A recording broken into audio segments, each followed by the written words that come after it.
Assalamualaikum warahmatullahi wabarakatuh. Halo teman-teman, saya atas nama Nur Ainun, mahasiswi PGMI semester 4, jurusan Tarbiyah dan Keguruan STAIN Majene. Di sini saya akan membahas mengenai ruang lingkup IPS dan cakupannya di tingkat dasar. Tujuan saya membuat video ini untuk memenuhi tugas UTS konsep dasar IPS di SDMI. Dosen pengampu Bapak MH Ziaul Haq MPD.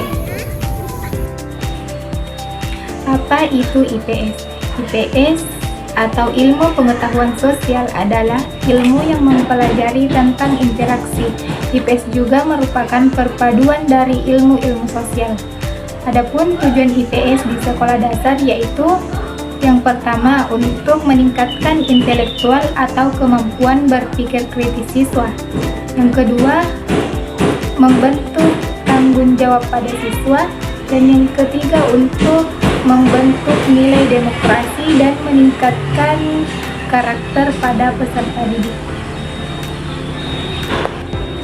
Adapun hakikat IPS yaitu sebagai pembinaan konsep diri sejak dini di sekolah dasar agar memberi dampak terhadap interaksi di masyarakat dan menciptakan peserta didik yang cerdas. Ruang lingkup IPS di MI atau SD. Yang pertama yaitu manusia, tempat, dan lingkungannya. Di sini siswa diajarkan untuk mengetahui hubungan manusia dan lingkungannya, seperti di lingkungan rumah, sekolah, desa maupun kota. Yang kedua yaitu waktu perubahan dan sejarah. Pada bagian ini siswa diajarkan tentang perubahan kehidupan masyarakat dahulu hingga saat ini, seperti cerita pahlawan. Yang ketiga yaitu sosial dan budaya. Pada bagian ini siswa diajarkan tentang manusia dan budayanya, seperti adat istiadat, tradisi daerah, dan kebudayaan masyarakat di Indonesia. Dan yang keempat yaitu ekonomi sederhana. Pada bagian ini siswa diajarkan tentang kegiatan ekonomi di kehidupan sehari-hari, seperti jual beli di pasar, menabung, dan membedakan yang mana kebutuhan dan yang mana keinginan. Cakupan ilmu sosial. Cakupan ilmu sosial ada 6. Yang pertama yaitu geografi. Dalam geografi membahas mengenai pemahaman ruang dan lingkungan, interaksi manusia dengan alam, dan kelestarian sumber daya alam. Kedua yaitu sejarah.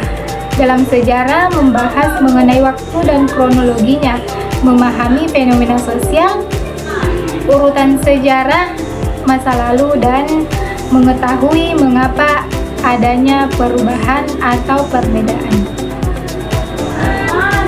Ketiga yaitu ekonomi, membahas mengenai kebutuhan dan kelangkaan, cara manusia memenuhi kebutuhan hidupnya, dan juga membahas mengenai produsen, konsumen, dan distribusi.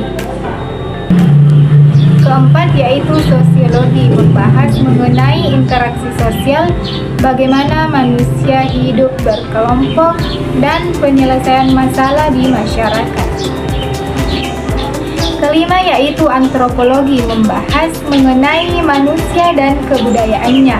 Siswa diajarkan tentang keberagaman budaya, adat istiadat, suku, dan bahasa. Dan yang keenam yaitu politik. Politik di IPS hanya mempelajari tentang hak dan kewajiban sebagai warga negara Indonesia.